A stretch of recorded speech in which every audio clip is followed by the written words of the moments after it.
Jemaat GBI Tendian, kita mengucap syukur kita bisa kembali bertemu di minggu terakhir di bulan Agustus ini, yang walaupun masih dalam keadaan yang seperti ini, tetapi kita percaya bahwa kebaikan Tuhan tidak pernah habis di dalam kehidupan kita bersama. Amin.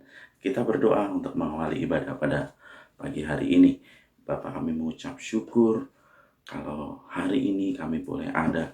Itu semua karena kebaikan-Mu Tuhan. Kami percaya apapun yang menjadi kondisi kami saat ini Tuhan, Engkau tetap berkarya, Engkau tetap mengasihi kami, Engkau tetap menyertai kami. Terpujilah nama-Mu Tuhan kami, Yesus Kristus selama-lamanya. Kami mau tinggikan nama-Mu, kami mau masyurkan nama-Mu, sebab Engkau dahsyat atas setiap kami. Dalam nama Yesus kami berdoa, haleluya, amin. Dengarkan pujian paling luar biasa, bagi Allah kita yang dahsyat.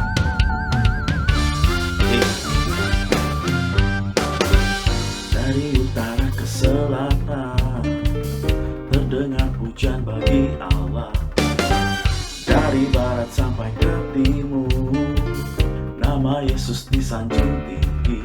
Dari pulau-pulau, lembah-lembah, gunung-gunung dan tinggi, kemuliaannya disaksikan, kebesarannya diceritakan. Yesus, Yesus, nama Yesus disanjung tinggi. Dari pulau-pulau, lembah-lembah, gunung-gunung yang tinggi. Allahku dahsyat berkuasa, seluruh bumi sujud menyembah, tinggikan nama-Mu. Allahku dahsyat berkuasa, seluruh bumi sujud menyembah, tinggikan nama-Mu. Kemuliaannya disaksikan, kebesarannya diceritakan. Yesus, Yesus, nama Yesus disanjung tinggi.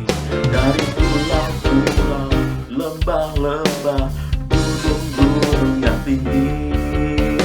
Allahku dahsyat berkuasa, seluruh bumi sujud menyembah, tinggikan nama-Mu. Allahku dahsyat berkuasa, seluruh bumi sujud menyembah, tinggikan nama-Mu. Allahku dahsyat berkuasa, seluruh bumi sujud menyembah, tinggikan nama-Mu.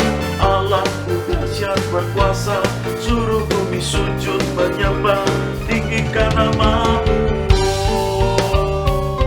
Dan seluruh bumi memuji nama-Mu Tuhan. Haleluya.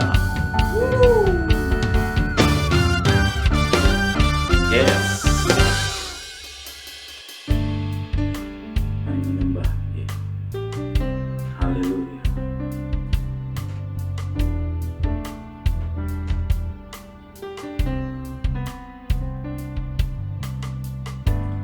Ku menyembah dalam kudus hadirat-Mu, hampiri tata kasih karunia-Mu Bapa.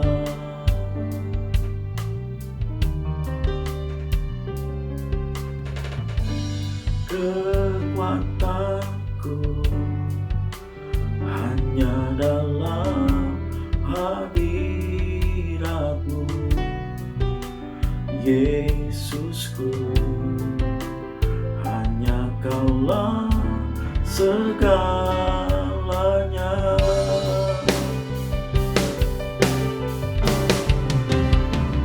Ku yakin Kau hadir di sini.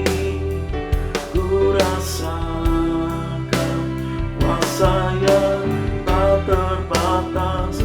Ku yakin Kau nyata di sini. Kemenangan terjadi di sini. Haleluya.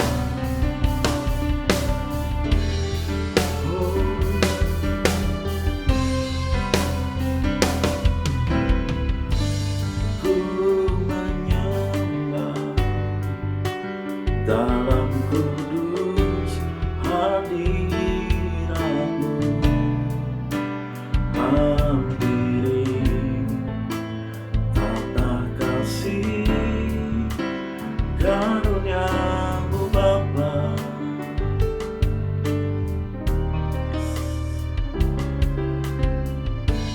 Kekuatanku hanya dalam hadiratmu, Yesusku. Hanya Kaulah segalanya,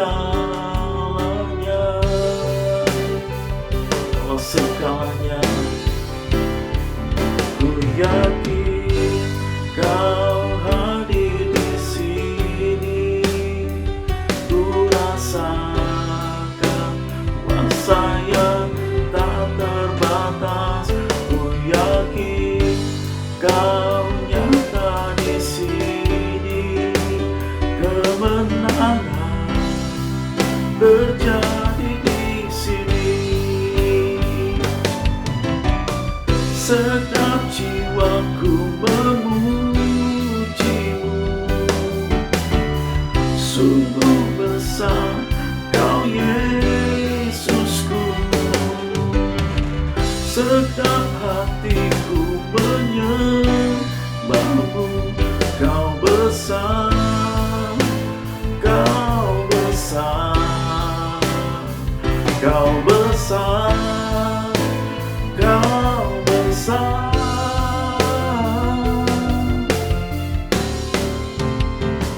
Ku yakin Kau hadir di sini, ku rasakan masa yang tak terbatas. Ku yakin Kau nyata di sini, kemenangan terjadi di sini, kemenangan terjadi di sini, kemenangan terjadi di sini.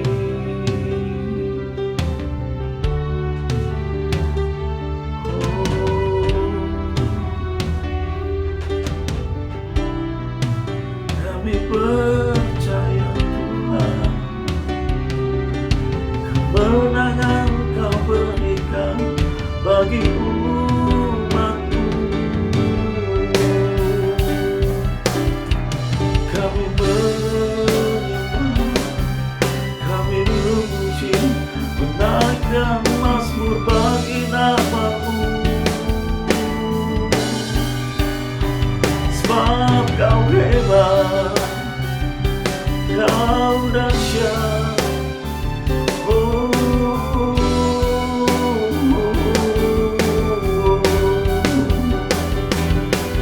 Kami menyembah,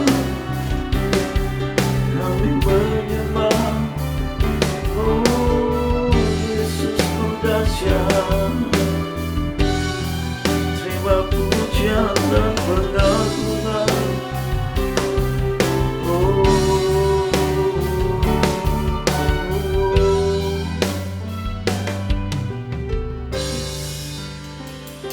Dahsyat Tuhan, ajaib Tuhan. Bapa Surgawi, Bapa yang baik, Bapa yang rahmani, kami datang kepadamu pagi hari ini mengucap syukur buat segala anugerah yang Kau berikan bagi kami. Terima kasih buat waktu yang terbaik kami boleh merenungkan kembali firman-Mu. Biarlah Kau berikan hikmat kami untuk memahami firman-Mu, sehingga firman-Mu itu hidup dan bertumbuh dalam hati kami semuanya. Di dalam nama Tuhan Yesus kami berdoa. Haleluya. Amin. Salam Eirene, salam damai sejahtera bagi seluruh jemaat yang berada di rumah di mana saja. Saudara jemaat yang dikasihi Tuhan, puji Tuhan pagi hari ini kita boleh bertemu kembali. Pagi hari ini perenungan kita saya ambil dari Kisah Rasul 16 ayat yang ke-16 dan seterusnya. Akan saya membacakannya pelan-pelan untuk saudara. Pada suatu kali ketika kami pergi ke tempat sembahyang itu, kami bertemu dengan seorang hamba perempuan yang mempunyai roh tenung. Dengan tenungan-tenungannya, tuannya memperoleh penghasilan besar. Dalam naratif atau kisah cerita yang kita baca, di sini diceritakan tentang Paulus dan Silas pergi ke sebuah tempat sembahyang orang Yahudi. Tapi kenapa di situ dikatakan kami, bukan kita? Kalau kita itu hanya Paulus dan Silas, tetapi kami. Di sini jelas diceritakan ternyata pada saat itu ada Paulus, Silas dengan Lydia dan juga pengikut-pengikut yang lain. Makanya di situ dikatakan kami bertemu dengan hamba perempuan. Dia adalah seorang dukun yang punya roh tenung sebagai pengantara sabda. Pada saat itu petenung-petenung biasanya memiliki kekuatan iblis karena berasal dari kuil-kuil Apollo di Delphos. Dengan tenungan-tenungan itu, tuannya memperoleh penghasilan yang besar. Orang bertanya-tanya kepada petenung itu, menanyakan nasihat, ramalan-ramalan, minta petunjuk-petunjuk dengan membawa upah. Jadi dari hasil yang dilakukan oleh wanita tersebut, tuannya mendapat upah yang besar, mendapat upah dari apa yang dikerjakannya. Ayat yang ke-17. Ia mengikuti Paulus dan kami dari belakang sambil berseru katanya, orang-orang ini adalah hamba Allah yang maha tinggi. Mereka memberitakan kepadamu jalan kepada keselamatan. Kelihatannya yang dikatakan oleh wanita hamba yang seorang petenung itu kelihatannya bagus. Ia berkata, orang-orang ini adalah hamba-hamba Allah yang maha tinggi. Mereka memberitakan kepadamu jalan keselamatan. Ternyata wanita ini adalah wanita seorang penjilat. Dia ingin menarik perhatian orang-orang yang ada di situ, agar ketenaran Paulus dan Silas itu ia mendompleng di dalamnya. Sebenarnya kata-kata itu adalah kata-kata ejekan dan hinaan. Dan itu biasa orang-orang Yahudi melakukan itu. Seperti saat Yesus waktu itu mau disalib, orang-orang Yahudi berkata, ya, salam hai raja orang Yahudi. Itu adalah kata-kata hinaan atau kata-kata ejekan. Oleh karena itu, pada saat itu Paulus nggak tahan lagi. Ayat yang ke-18, hal itu dilakukannya beberapa hari lamanya. Tetapi ketika Paulus tidak tahan lagi akan gangguan itu, ia berpaling dan berkata kepada roh itu, demi nama Yesus Kristus, aku menyuruh engkau keluar dari perempuan ini. Seketika itu juga keluarlah roh itu. Jadi saudara kekasih di dalam Tuhan, saat Paulus tidak tahan lagi akan gangguan itu, maka wanita itu terus melakukan beberapa hari lamanya. Dan akhirnya Paulus terpaksa mengusir roh itu demi nama Yesus Kristus. Dan saudara tahu, nama Yesus itu nama yang berkuasa. Nama yang lebih besar dari segala roh yang ada. Sehingga dikatakan dalam firman Tuhan, seketika itu juga keluarlah roh itu. Saudara kasih dalam Tuhan, kita akan lanjutkan pembahasan firman Tuhan. Ayat yang ke-19. Ketika tuan-tuan perempuan itu melihat bahwa harapan mereka akan mendapat penghasilan lenyap, mereka menangkap Paulus dan Silas, lalu menyeret mereka ke pasar untuk menghadap penguasa. Saudara bisa lihat bahwa tuan-tuan perempuan itu melihat harapannya untuk mendapat penghasilan lenyap. Mereka sangat marah. Akhirnya mereka bersepakat untuk menangkap Paulus dan Silas. Mereka menyeretnya ke pasar untuk menghadapkan penguasa.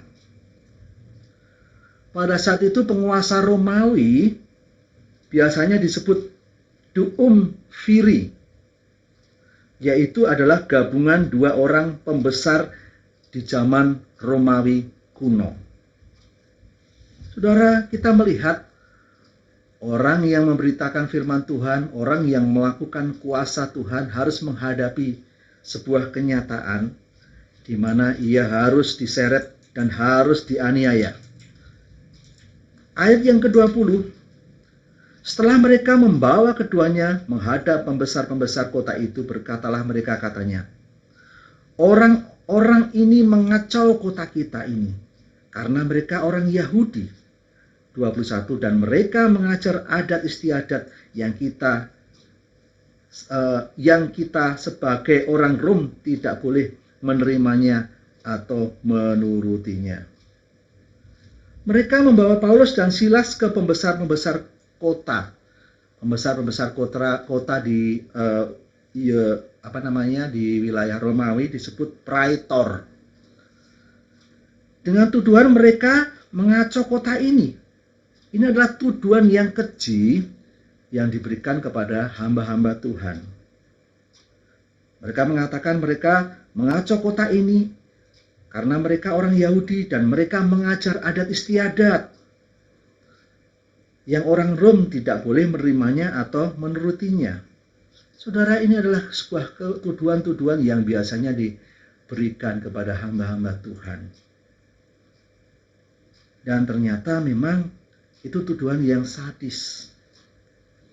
Ayat 22, juga orang banyak bangkit menentang mereka. Lalu pembesar-pembesar kota itu menyuruh mengoyakkan pakaian dari tubuh mereka dan mereka mendera mereka. Saudara, orang-orang banyak menentang mereka karena hasutan. Mereka mengoyakkan pakaian dan mendera mereka. Beberapa kali mereka harus didera. Dan akhirnya setelah didera, setelah dianiaya, Paulus dan Silas dilemparkan ke penjara. Saudara, keadaan yang menyedihkan yang dialami oleh Paulus dan Silas. Tapi dari cerita ini nanti kita akan simpulkan. Ada karya-karya Allah yang dahsyat. Ayat 24. Sesuai dengan perintah itu, kepala penjara memasukkan mereka ke ruang penjara yang paling tengah dan membelenggu kaki mereka dalam pasungan yang kuat. Kepala penjara harus menjaga mereka dengan sungguh-sungguh. Ini penjara di Romawi ini ada struktur yang unik karena penjaranya ada di bagian atas, di bagian tengah ini bukan ruang tengah tetapi di bawah tanah. Sehingga dengan tujuan orang yang dimasukkan ke ruang itu tidak mungkin bisa lagi keluar. Bahkan yang luar biasa yang dilakukan oleh kepala penjara, mereka akhirnya membelenggu kaki mereka dengan pasungan yang kuat. Sudah dimasukkan ke ruang tengah yang sulit sekali karena dijaga dengan penjaga yang ketat. Mereka juga kakinya dipasung, saudara kasih dalam Tuhan. Jadi tidak mungkin lagi orang yang dimasukkan dalam penjara itu untuk keluar lagi. Mustahil kalau orang yang dimasukkan itu keluar. Tetapi kita akan lihat Allah kita Allah yang besar, Allah yang dahsyat. ayat yang ke-25, tetapi kira-kira tengah malam, Paulus dan Silas berdoa dan menyanyikan pujian kepada Allah, dan orang-orang hukuman lain mendengar mereka. Sebenarnya ini kunci dari seorang atau kita yang dalam penderitaan, di mana Paulus dan Silas hanya mampu memuji, menyembah Tuhan, dan berdoa. Jadi kunci dari pertolongan kita adalah doa dan nyanyian pujian kepada Allah. Ternyata Allah itu Allah yang baik, Allah yang sangat mendengarkan keberadaan hamba-hambanya. Apalagi saat hamba-hambanya mengalami penderitaan karena Injil Tuhan. Saat ia berdoa, saat ia menyembah, saat ia menyanyi, bahkan semua orang di situ dikatakan semua hukuman yang lain mendengarkan mereka. Jadi banyak saksi-saksi yang mendengarkan bahwa Paulus dan Silas menyanyi, menyembah Tuhan, menyanyi, menyembah Tuhan, dan berdoa pada saat itu. Dan hal yang terjadi luar biasa. Ayat yang ke-26. Terjadilah gempa yang hebat. Ya. Akan tetapi terjadilah gempa bumi yang hebat sehingga sendi-sendi penjara itu goyah. Dan seketika itu juga terbukalah semua pintu dan terlepaslah belenggu mereka semua. Doa, pujian, dan penyembahan itu sanggup mendatangkan mujizat yang dahsyat. Sehingga terjadilah gempa yang dahsyat sampai dikatakan sendi-sendi dalam penjara itu semuanya goyah.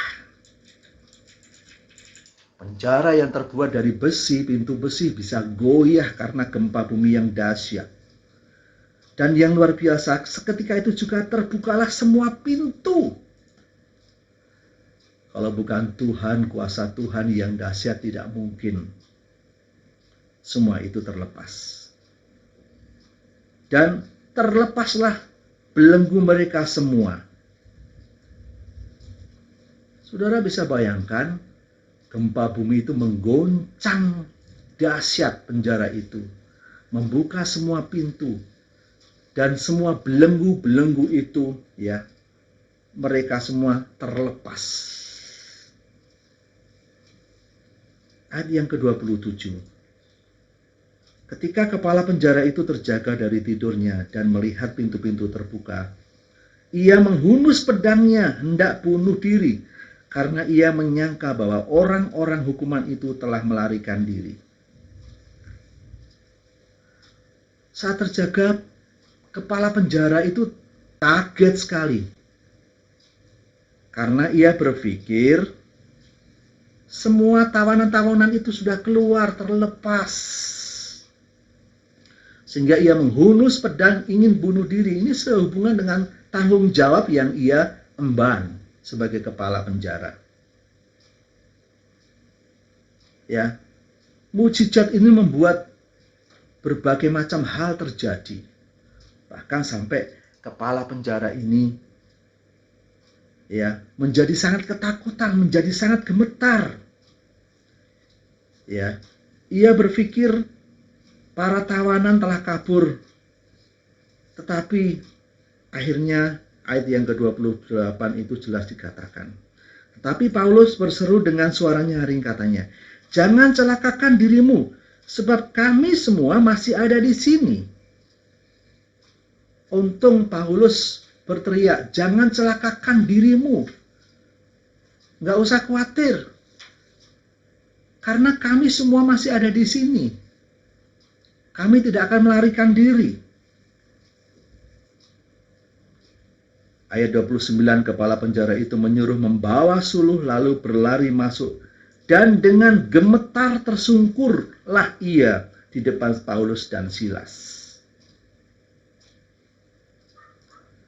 Ini sebuah keadaan yang luar biasa. Ia gemetar tersungkur di depan Paulus dan Silas. Dan ia mengatakan kepada Paulus, ya, Kalau begitu saya antar engkau keluar ya. Ayat yang ke-30. Ia mengantar mereka keluar sambil berkata, Tuan, Tuan, apakah yang harus aku perbuat supaya aku selamat?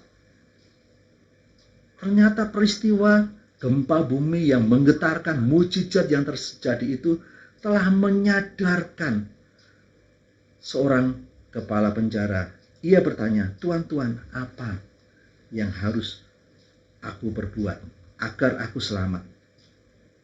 Ayat 31, jawab mereka, percayalah kepada Tuhan Yesus Kristus dan engkau akan selamat, engkau dan seisi rumahmu.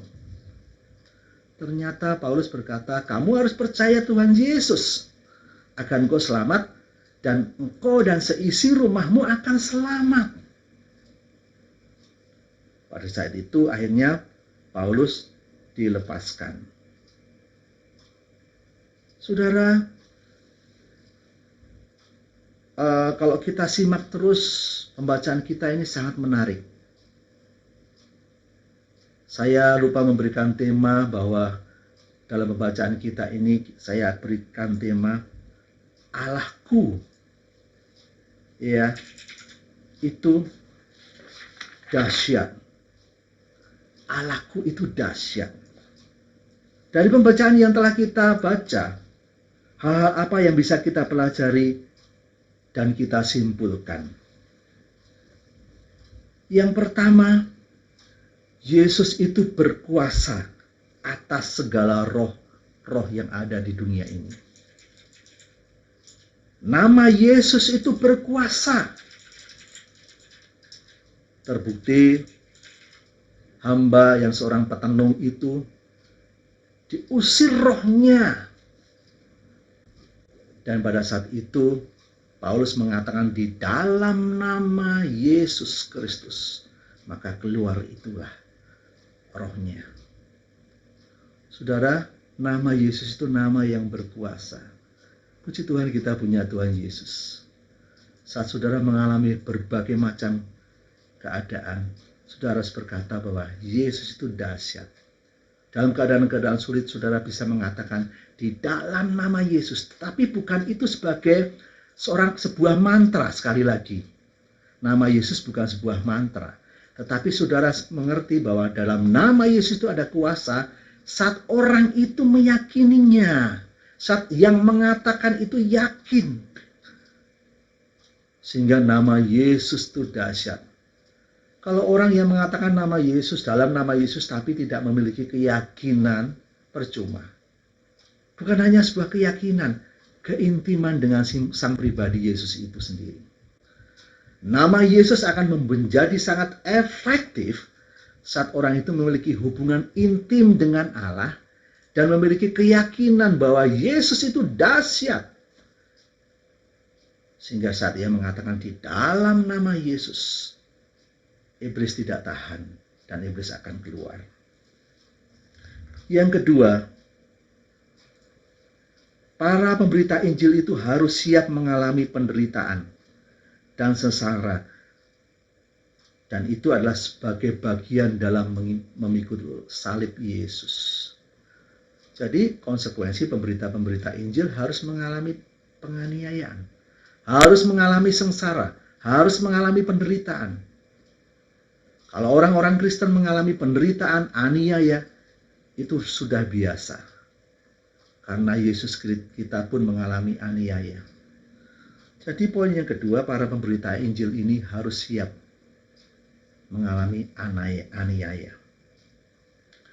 Yang ketiga, doa dan pujian penyembahan adalah kunci pertolongan Tuhan saat kita mengalami penderitaan. Saudara, saat saudara mengalami penderitaan, jangan lari ke orang kuat, orang pintar, atau berusaha mencari pertolongan-pertolongan di tempat-tempat lain. Saudara, kita sudah diberikan fasilitas yang dahsyat oleh Tuhan. Doa, pujian, penyembahan itu sanggup mengatasi segala macam penderitaan yang kita hadapi. Doa, pujian, penyembahan sanggup menghadapi berbagai macam kesulitan-kesulitan yang kita hadapi. Paulus dan Silas tidak mungkin dilepaskan oleh manusia. Tetapi saat ia berdoa, saat ia menyembah dan memuji Tuhan, Allah sendiri yang bekerja di dalamnya. Sehingga terjadi gempa bumi yang dahsyat. Saudara, tadi sudah kita baca. Bahkan dalam pintu-pintu penjara itu bisa terbuka dengan sendirinya. Bahkan belenggu-belenggu yang mengikat Paulus, belenggu tangan dan kakinya terlepas semuanya. Dan itu yang mengerjakan bukan orang. Yang mengerjakan adalah Allah. Kuasa roh Allah yang sanggup mengerjakannya. Apapun yang saat ini saudara sedang alami. Mungkin saudara mengalami penderitaan. Mungkin saudara mengalami pergumulan-pergumulan berat. Jangan lari ke orang. Jangan lari minta pertolongan kepada orang-orang kuat. Jangan mencari pertolongan-pertolongan ke tempat-tempat yang dianggapnya gaib. Saudara sebagai anak-anak Tuhan sudah diberikan fasilitas doa, pujian, dan penyembahan. Saya yakin dengan doa, pujian, dan penyembahan, Allah yang sanggup mengatasi, amin. Allah yang sanggup bekerja di dalamnya. Allah yang sanggup bertindak. Allah yang sanggup membuat mukjizat. Dan kita, anak-anak Tuhan, akan melihat hal itu. Saudara, yang keempat, mukjizat Tuhan itu terus dinyatakan sampai saat ini. Oleh karena itu, sebagai orang percaya, saudara harus yakin bahwa saudara-saudara sanggup mengalami terobosan-terobosan yang penting di dalam Tuhan. Yang kelima, orang luar akan percaya saat mengalami dan melihat mukjizat tersebut. Dalam ayat tersebut dikatakan bahwa kepala penjara akhirnya akan melihat dan mengalami, bahkan merasakan dan percaya. Saudara, luar biasa, dan janji firman Tuhan, satu orang yang percaya seluruh isi rumah tangganya akan diselamatkan. Saudara, kalau membaca terus ayat-ayat dalam pembacaan kita, nanti saudara akan ketemu ya. Saya akan membacakan ayat-ayat yang selanjutnya.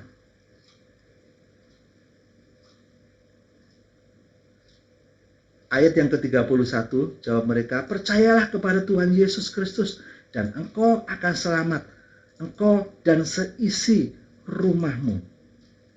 Saudara, luar biasa.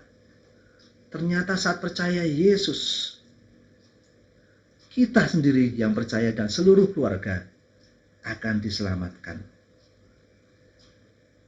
Itu membuktikan bahwa Allah itu, Allahku dan Allahmu, Allah kita semuanya adalah Allah yang dahsyat. Kita bersyukur memiliki Allah yang dahsyat itu. Kita tidak menyembah kepada dewa-dewa atau gunung-gunung atau roh-roh yang tidak bisa menolong kita.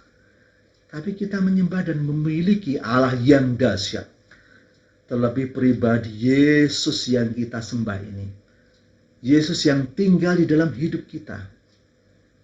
Mampu menolong setiap apa yang kita hadapi.